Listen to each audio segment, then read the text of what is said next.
Side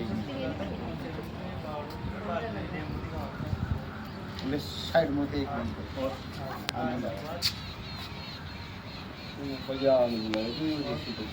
कठिन गया तो बंद पड़ाया था।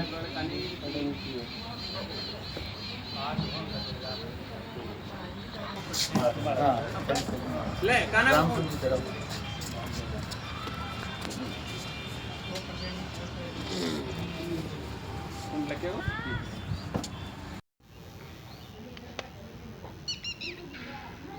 आपका स्वागत है। फिलहाल हम पहुंचे नरसिंहपुरा गांव पंचायत के अंदर। माध्यमिक शिक्षा बोर्ड 10वीं क्लास का अभी रिजल्ट आया है अजमेर का। उसके अंदर प्रिया यादव ने 97.83% बनाई है, जो कि चौमू क्षेत्र के अंदर हिंदी माध्यम या स्कूल के अंदर सबसे टॉप रही है। और घर वालों का किस प्रकार से एक किसान की बेटी ने नाम रोशन किया है, फिलहाल हम उनके दादाजी से सुनते हैं मुख्य ज़बान की किस प्रकार से बच्ची का रूटीन था, किस प्रकार से पढ़ती थी, किस प्रकार से तैयारी करती थी घर का कार्य और खेती पशुपालन के साथ। हाँ जी, मेरी पोती सुबह उठती थी 4 बजे और 8 बजे तक पढ़ती थी।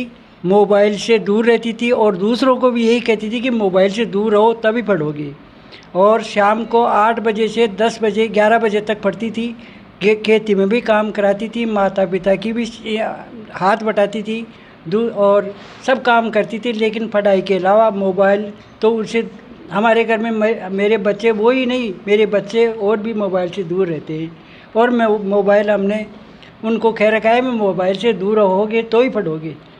तो वो मोबाइल से दूर रहती थी और सुबह 8 से शाम सुबह 4 बजे से 8 बजे और शाम की सिर्फ पढ़ाई में ध्यान देती थी या घुल मिलकर पूरे परिवार से हंसी मजाक करते हुए रहती थी? समय समय पर सबको हंसी मजाक समय समय पर वो बात भी करती थी, सबसे बोलती चलती, हंस खुश रहती थी। दादाजी का दादाजी और पोते पोती एक जैसे, यानी हाँ। बुड्ढे का और बच्चे का मन एक जैसा बताया है। तो खेलते हुए दादाजी जी के पास आती थी। सुबह उठते ही प्रणाम करती थी, माता पिता से प्रणाम करती थी। सुबह उठते ही पहले दादा दादी से प्रणाम करती थी, फिर माता पिता को प्रणाम करती थी। संस्कार अच्छे। कहीं ना कहीं देखो ग्रामीण चलचल में अभी भी ये देखने को मिलता है। इसके दादाजी ने बताया कि सुबह उठते ही जितने भी उससे बड़े बुजुर्ग जो उससे पद के अंदर जो बड़े थे उनके चरण स्पर्श करना, दोग देना आदि कार्य भी पढ़ाई के साथ में बच्चे के अंदर संस्कार भी नज़र आते हैं। कहीं ना कहीं तो पेरेंट्स ने भी अच्छा एजुकेशन दिया है और अच्छे संस्कार दिया है, तो कहीं ना कहीं बच्चे ने मैदान फतेह किया है। तो इसी कड़ी के अंदर वहाँ जो स्कूल के जो डायरेक्टर है अभिनव विद्या मंदिर सीनियर सेकेंडरी स्कूल के, तो उनसे हम जानते हैं कि बच्ची किस प्रकार से मेहनत करती थी, किस प्रकार से बच्चों को गाइड करते हैं और किस प्रकार से एजुकेशन देते हैं कि जिस वजह से आज बच्ची ने इतनी परसेंटेज बनाई है।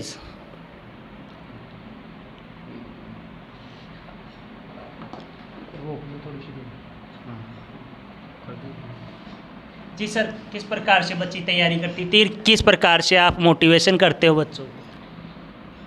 बच्ची रेगुलर तैयारी करती थी। जैसे पहले दिन पढ़ाया जाता था, दूसरे दिन वह पूर्ण रूप से कंप्लीट उसको याद करने की कोशिश करती थी। यदि उसका कुछ टॉपिक रह भी जाता तो दूसरे दिन ही सब्जेक्टिव टीचर के पास में जाकर वह उसे कंसल्ट कर लिया करती थी। बच्चों को किस प्रकार से तैयारी करवाते हो आप?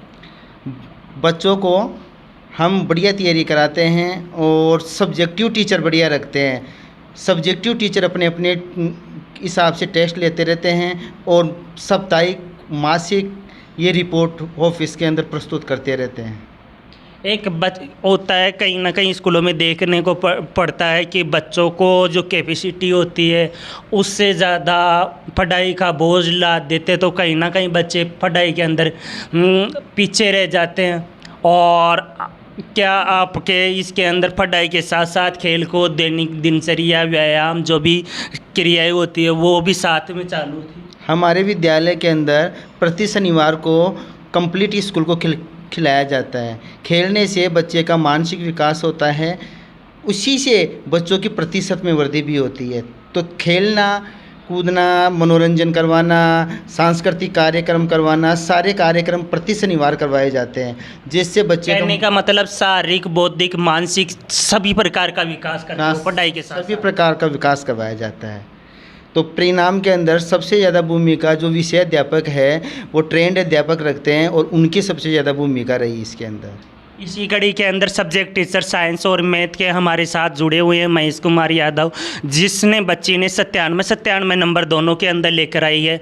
तो कहीं ना कहीं 99 नंबर यानी एक नंबर से पीछे रही है बच्ची। तो कहीं ना कहीं इनको काबिल तारीफ इन्होंने मेहनत करवाई है। तो किस प्रकार से ये बच्चों को गाइड करते थे, किस तरह से आप एजुकेशन देते थे सर बच्चों को? नमस्कार आप सभी का। सभी बच्चों को समान रूप से स्कूल में तैयारी करवाई जाती थी। समय समय पर इनका मासिक टेस्ट लिया जाता। टेस्ट लेने के साथ साथ ही इनमें क्या कमी रही उसका सुधार अगले ही दिन उसका सॉल्यूशन करवाया जाता था। फिर अगले नेक्स्ट सप्ताह में फिर से उनका टेस्ट लेते थे, फिर से उसका सॉल्यूशन करवाते थे। और इसी के साथ साथ जो इनके गार्जियंस है उनका भी 15 दिन से 20 दिन से लगभग कॉल आता था, हमारे बच्चे की पोजीशन क्या है। तो इसमें उनके माता पिता का भी योगदान रहा। धन्यवाद सर। इसी कड़ी के अंदर उनके दादाजी से जुड़ेंगे कि कहीं ना कहीं आज के जो बच्चे हैं, लड़के लड़कियों से पीछे हट रहे हैं सोशल मीडिया का उपयोग करते हुए। तो आप सोशल मीडिया के लिए क्या कहना चाहोगे कि फ़ायदेमंद है बच्चों को ये मोबाइल वगैरह ये चलाने के लिए देना चाहिए या नहीं देना चाहिए? मैं तो यही कहना चाहता हूँ कि बच्चों को मोबाइल से दूर रखे तो ही सक्सेस होंगे। अगर मोबाइल ले लिया हाथ में तो वो कभी भी सक्सेस नहीं होंगे।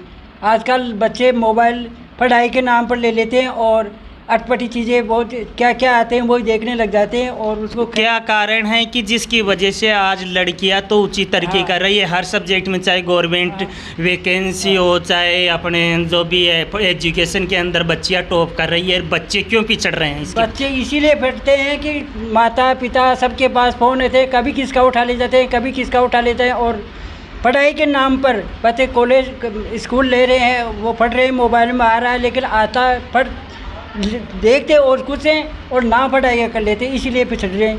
इसलिए सबको मैं तो यही कहना चाहता हूँ कि अपने बच्चों को मोबाइल से दूर रखोगे तो ही सक्सेस होंगे। अगर मोबाइल लिया तो वो बच्चे पिछड़ेंगे।